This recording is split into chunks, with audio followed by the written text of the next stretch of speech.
Bonjour à tous. Après avoir vu la figure la plus simple, le triangle, on va passer aux figures à 4 côtés, les quadrilatères.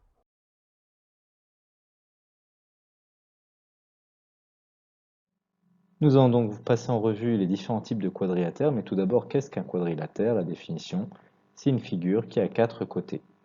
Ci-dessous, vous avez l'exemple d'un quadrilatère quelconque, sans propriété. Pour tout ce chapitre, merci de reproduire les figures précisément à la règle, en essayant de bien dessiner les figures avec leurs propriétés. La deuxième figure va être le trapèze, qui a au moins 2 côtés parallèles. Donc sur le dessin du dessous, vous voyez que le côté du bas et le côté du haut sont parallèles. En l'occurrence, il est un peu particulier ce trapèze, puisque le côté de gauche et le côté de droit ont apparemment la même longueur. C'est donc un trapèze isocèle. De la même façon, on peut avoir un trapèze rectangle s'il a un angle droit. Et pour cette première partie de quadrilatère, le parallélogramme, très compliqué à écrire, entraînez-vous, il a 4 côtés parallèles, 2 à 2. Donc sur le dessin, le côté du haut et le côté du bas sont parallèles, le côté de gauche et le côté de droite sont parallèles. Il y a une propriété qui en découle, c'est que les deux côtés parallèles ont la même longueur. On continue avec des figures très connues comme le rectangle, et pour définir un rectangle, on va juste se satisfaire du fait qu'il ait 4 angles droits. Le carré, qui a 4 angles droits et 4 côtés de même longueur. Et enfin, le losange, qui a 4 côtés de même longueur. N'oubliez pas de reproduire ces figures. Enfin, il y a toute une famille de quadrilatères assez particuliers, qu'on voit rarement, mais dont il faut connaître le nom. Ce sont les rhomboïdes. Encore un nom compliqué à écrire.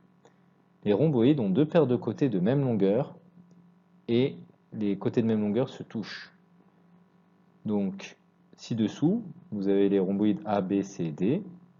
Eh bien, les côtés AB et AD dans la figure de gauche ont la même longueur et se touchent. Les côtés BC et CD sont de la même longueur et se touchent. Sur la figure de droite, ce sont les côtés AB et BC qui ont la même longueur et qui se touchent, et les côtés AD et DC qui ont la même longueur et qui se touchent. Mais ces deux figures sont différentes, vous vous en doutez. La figure de droite s'appelle un fer de lance, car elle a un angle rentrant. L'angle, donc sur la figure de droite, ADC, est un angle rentrant et fait plus de 180 degrés. Tandis que le cerf-volant, la figure de gauche, n'a pas d'angle rentrant. Sur la figure de gauche, vous remarquez qu'il n'y a que des angles aigus ou obtus. Pour conclure cette vidéo, notez que on a vu que pour un triangle, la somme des angles vaut toujours 180 degrés. Et bien pour un quadrilatère, la somme des angles vaut toujours 360 degrés, 2 fois plus. On va essayer de le montrer en classe. Comme d'habitude, ne me croyez pas à vérifier. Vous allez donc tracer proprement un trapèze, mesurer ces 4 angles et les additionner. Et vérifier que vous trouvez bien, avec l'erreur de mesure, près 360 degrés. Dans ce chapitre, comme dans tous les chapitres de géométrie, il est très important que vous vous entraîniez à faire les figures. Donc là, pour ce chapitre-là, j'espère que vous avez bien pris le temps de bien tracer les trapèzes, les fers de lance, les carrés, les rectangles, etc. Toutes les figures de chapitre. Et commencez dès à présent à apprendre par cœur les définitions. Et pour cela, n'oubliez pas d'allumer vos cerveaux.